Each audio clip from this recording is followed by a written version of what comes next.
Welcome back to my kitchen. ಇವತ್ತು ಬಿಸಿಬೇಳೆ ಬಾತು ಯಾವ ರೀತಿ ಮಾಡೋದು ಅಂತ ತೋರಿಸ್ತಿದ್ದೀನಿ. 1 ಗ್ಲಾಸ್ ಅಕ್ಕಿ ತೊಗೊಂಡಿದ್ದೀನಿ. ಅದಕ್ಕೆ ತೊಗರಿಬೇಳೆ ಮತ್ತು ಹೆಸರು ಬೇಳೆನ ಹಾಕೋತಿದ್ದೀನಿ. ನೋಡಿ, ಈ ರೀತಿ ಅರ್ಧ ಗ್ಲಾಸ್ ಹಾಕ್ಕೊಂಡ್ರೆ ಸಾಕಾಗುತ್ತೆ. 2 ಮಿಕ್ಸ್ ಹಾಕ್ತೀನಿ ನಾನು, ಅಥವಾ ನೀವು ಒಂದೇ ತೊಗರಿಬೇಳೆ ಎಲ್ಲಾದರೂ ಮಾಡ್ಬೋದು, ಅಥವಾ ಹೆಸರು ಬೇಳೆ ಎಲ್ಲಾದರೂ ಮಾಡ್ಬೋದು. 2 ಮಿಕ್ಸ್ ಹಾಕಿದ್ರೆ ಇನ್ನೂ ಟೇಸ್ಟಿಯಾಗಿ ಚೆನ್ನಾಗಿರುತ್ತೆ. ಈ ರೀತಿ ಹಾಕ್ಕೊಂಡು ನೀಟಾಗಿ ವಾಶ್ ಮಾಡ್ಕೊಂಡು ಈಗ ಒಂದು 3-4 ವಿಷಲ್ನ ಬರೆಸ್ಕೊಳ್ಳೋಣ. ಸ್ವಲ್ಪ ಉಪ್ಪು ಹಾಕ್ಕೊಳ್ಳೋಣ. ಈಗ ಹುಣಸೆ ಹಣ್ಣನ್ನು ನೆನೆಸಿಡ್ಬೇಕಾಗುತ್ತೆ.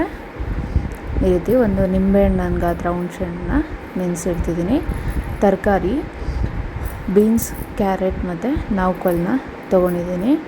ಈಗ ಒಗ್ಗರಣೆಗೆ ಕಡಲೆಬೇಳೆ ಮತ್ತು ಉದ್ದಿನಬೇಳೆ ಪುಡಿಗಳು, ಬಿಸಿಬೇಳೆಭಾತ್ ಪುಡಿ, ಸಾಂಬಾರು ಪುಡಿ ಮತ್ತು ಚಿಲ್ಲಿ ಪೌಡರ್ನ 3 ತೊಗೊಂಡಿದ್ದೀನಿ. ಈಗ ಒಗ್ಗರಣೆ ಹಾಕ್ಕೊಳ್ಳೋಣ. ಎಣ್ಣೆ ಮತ್ತು ತುಪ್ಪ ಹಾಕ್ಕೊಳ್ಳೋಣ. ನೀವು ಎಷ್ಟು ತುಪ್ಪ ಹಾಕ್ತಿರೋ ಅಷ್ಟು ಚೆನ್ನಾಗಿ ಬರುತ್ತೆ ಬಿಸಿಬೇಳೆಭಾತು. ಸಾಸಿವೆ ಹಾಕ್ಕೊಳ್ಳೋಣ.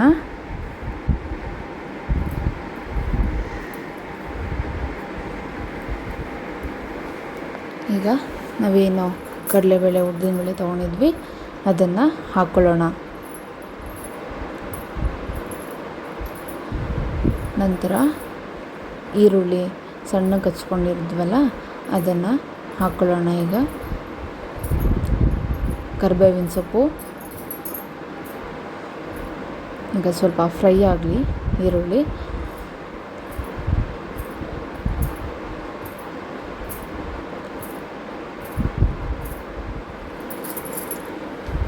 ಈ ರೀತಿ ಫ್ರೈ ಆದಮೇಲೆ ಟೊಮ್ಯಾಟೋನ ಹಾಕ್ಕೊಳ್ಳೋಣ. ನಾನು 2 ಟೊಮ್ಯಾಟೊ ತೊಗೊಂಡಿದ್ದೀನಿ, ಸಣ್ಣದು. ನೀವು ದಪ್ಪಕ್ಕಿರೋದೇನಾದರೂ ಟೊಮ್ಯಾಟೊ ಇದ್ದರೆ 1 ಸಾಕಾಗುತ್ತೆ, ಯಾಕಂದರೆ ನಾವು ಹುಣಸೆ ಹಣ್ಣನ್ನ ರಸ ಹಾಕ್ಕೋತೀವಲ್ವ ಅದಕ್ಕೆ.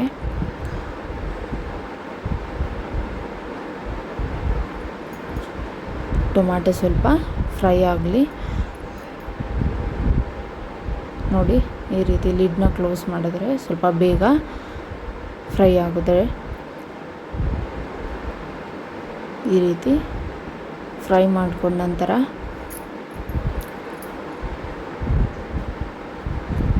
ತರಕಾರಿನ ಒಂದು 2 ವಿಷಲ್ ಕೂಗಿಸ್ಕೊಳ್ಳಿ, ಅಥವಾ ಪಾತ್ರೆಯಲ್ಲಾದರೂ ಬೇಯಿಸ್ಕೋಬೇಕು. ಫುಲ್ಲು ಬೇಯಿಸ್ಕೋಬಾರ್ದು, ಒಂದು 80% ಅಷ್ಟು ಬೇಯಿಸ್ಕೋಬೇಕಾಗುತ್ತೆ. ತರಕಾರಿನ ಬೇಯಿಸ್ಕೊಂಡು ಈಗ ಒಗ್ಗರಣೆಗೆ ಸೇರಿಸ್ಕೊಳ್ಳೋಣ.